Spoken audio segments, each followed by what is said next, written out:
বিশেষ করে ওনার kidney point এখন আছে আপনাদের সামনে তুলে ধরছি আমরা একেবারে 1 পয়েন্টে একেবারে ভালো। আমরা শুনবো ওনার সেই সুস্থতার গল্প, উনি কিভাবে অসুস্থ হয়েছিলেন এবং কিভাবে সুস্থ হয়েছেন। আসসালামু আলাইকুম ওয়া রাহমাতুল্লাহি ওয়া বারাকাতুহু। সম্মানিত দেশবাসী, আমি cancer specialist doctor SM. Sarwar. আপনারা জানেন যে সারা ওয়ার্ল্ডের ডাক্তারদের বক্তব্য ক্যান্সার, কিডনি, থ্যালাসেমিয়া এবং এইডস রোগ, এই 4টি রোগ সুস্থ হয় না। বিশেষ করে আমরা একসময় বলতাম বাংলাদেশের আরো 4টা রোগের কথা, যেটা হলো যক্কা হলে রক্ষা নাই, টাইফয়েড হলে কোনো না কোনো অঙ্গে চলে যাবে, বসন্ত হলে মানুষে গ্রামের বাহির করে দিয়েছে, এমনকি জঙ্গলে নিয়ে রাখছে।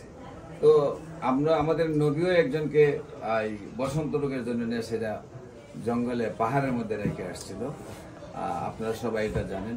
এমনিভাবে তখনকার সময় আমাদের আগে যে ডায়রিয়া হলে গ্রামের প্রোগ্রাম মানুষ মারা যেত, কিন্তু সেই সব রোগগুলো আজকে কোনো রোগ নয়। এখন যে বিষয়টা হলো ক্যান্সার, কিডনি, থ্যালাসেমিয়া এবং এইডস রোগ, এই 4টি রোগের বেলা সারা ওয়ার্ল্ডের ডাক্তারদের বক্তব্য যে ক্যান্সার হলে আনসার নেই। এই 4টি রোগ হলে মানুষের চিকিৎসা করতে করতে একসময় মৃত্যু হবে, এটাই মেনে নিতে